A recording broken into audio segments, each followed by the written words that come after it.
कोई भी देश परफेक्ट नहीं होता, उसे बेहतर बनाना पड़ता है। कोई भी देश परफेक्ट नहीं होता, उसे परफेक्ट बनाना होता है। ये किसी फिल्म की चर्चित लाइनें हैं, लेकिन इस समय भारत के ऊपर बिल्कुल सटीक बैठती है। हमारा देश मोदी जी के आने के बाद एक बड़े बदलाव के दौर से गुजरा।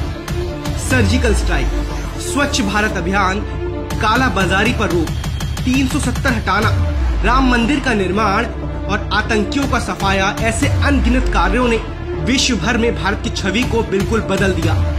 अब विरोधी देशों के लिए एक नया भारत है, लेकिन जो कांग्रेसी चमचे इस नए भारत और मोदी सरकार की आलोचना से अपना पेट भरते हैं, उनके लिए कुछ खास आंकड़े लेकर आए हैं कि कैसे कांग्रेस राज में देश में मातम का माहौल था और कैसे आतंकी आए दिन भारत पर बड़े हमले करते थे और आराम से हवा में गायब भी हो जाते थे।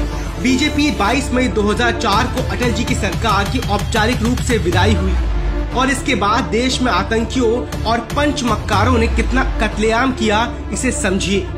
वहीं कोरोना महामारी में एक ईमानदार प्रधानमंत्री का मजाक उड़ाने वाले इसे जरा गौर से देखें। गांधी परिवार ने श्री मनमोहन सिंह को प्रधानमंत्री के पद पर जब नियुक्त किया, उस समय देश में हालात क्या हो गए थे। 5 जुलाई 2005 अयोध्या में राम जन्मभूमि पर आतंकवादी हमला, 6 लोग मरे और दर्जनों घायल। 28 जुलाई 2005 जौनपुर में श्रमजीवी एक्सप्रेस ट्रेन में RDX द्वारा बम विस्फोट, 13 मरे 50 घायल। 29 अक्टूबर 2005 दीपावली के त्योहार के 2 दिन पहले दिल्ली के गोविंदपुरी की बस पहाड़गंज और सरोजनी नगर के भीड़भाड़ वाले इलाके में सीरियल ब्लास्ट, 70 लोगों की मौत, 250 से ज्यादा घायल। 7 मार्च 2006 हिंदुओं की श्रद्धा के केंद्र वाराणसी के संकट मोचन मंदिर भीड़भाड़ वाले इलाके में 3 बम ब्लास्ट, 28 श्रद्धालुओं की मौत। 11 जुलाई 2006 मुंबई में एक साथ माटुंगा रोड, महिम, बांद्रा, खार, जोगेश्वरी, भाईंदर, बोरीवली स्टेशनों के लोकल ट्रेन में सीरियल ब्लास्ट, 209 लोगों की मौत, 700 से ज्यादा घायल। फसल शेख, आसिफ अंसारी, आसिफ खान, कमल अंसारी, एहताज सिद्दीकी और नावेद खाट घटना के प्रमुख सूत्रधार थे। 8 सितंबर 2006 मालेगांव की मस्जिद में सीरियल ब्लास्ट, 37 मरे, 125 घायल। प्रतिबंधित आतंकवादी संगठन student Islamic movement of India का हाथ था। बाद में चार्जशीट बदलकर हिंदू आतंकवाद की ऐतिहासिक असफल थ्योरी बनाने की कोशिश हुई। 18 फरवरी 2007 समझौता एक्सप्रेस ब्लास्ट, 28 मरे, 50 घायल। सेना की इंटेलिजेंस ने इस्लामिक आतंकवादी संगठन लश्कर तैयबा का हाथ बताया।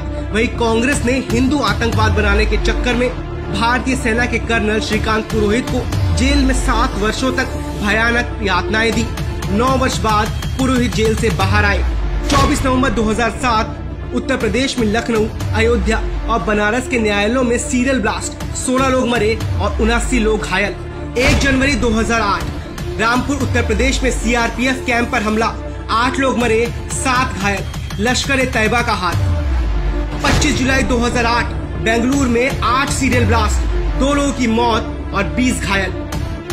13 सितंबर 2008 दिल्ली के गफ्फार मार्केट, 12 खंबा रोड, GK1 सेंट्रल पार्क में 31 मिनट के अंदर 5 बम धमाके हुए, 4 अन्य बम निष्क्रिय किए गए, 33 लोग मरे और 150 से ज्यादा घायल हुए। 13 फरवरी 2010 पुणे की जर्मन बेकरी में बम ब्लास्ट, 17 लोग मरे और 70 घायल। 13 जुलाई 2011 मुंबई के ओपरा हाउस, जवेरी बाजार और दादर एरिया में भीषण बम ब्लास्ट हुए, 26 लोग मरे, 130 लोग घायल। 7 सितंबर 2011 दिल्ली हाईकोर्ट में बम ब्लास्ट, 17 लोग मरे और 180 लोग घायल। 21 फरवरी 2013 हैदराबाद में 2 बम ब्लास्ट, 18 लोग मरे और 131 घायल। इंडियन मुजाहिदीन का फाउंडर यासीन भटकल, असदुल्ला अख्तर तहसीन, अख्तर एजाज शेख बम ब्लास्ट के मास्टरमाइंड थे। 7 अप्रैल 2013 बेंगलोर में बम ब्लास्ट, 14 लोग गंभीर रूप से घायल। 1 मई 2014 चेन्नई में गुवाहाटी बेंगलोर एक्सप्रेस में बम ब्लास्ट, 2 लोग मरे, 14 गंभीर रूप से घायल। यहाँ एक बात और याद दिलाना जरूरी है कि जब बाटला हाउस एनकाउंटर हुआ और इंडियन मुजाहिदीन के आतंकवादी उसमें मारे गए थे, तो तत्कालीन कांग्रेस की मुखिया श्रीमती सोनिया गांधी उन आतंकवादियों की लाशों को देखकर फूट फूट कर रोई थी, जैसे कोई अपना चला गया हो। 2014 में मोदी के आने के बाद से दिल्ली की सड़कों, हैदराबाद, अहमदाबाद और अयोध्या के चौराहों पर, जयपुर और बनारसी गलियों में कोई बम ब्लास्ट नहीं हुआ।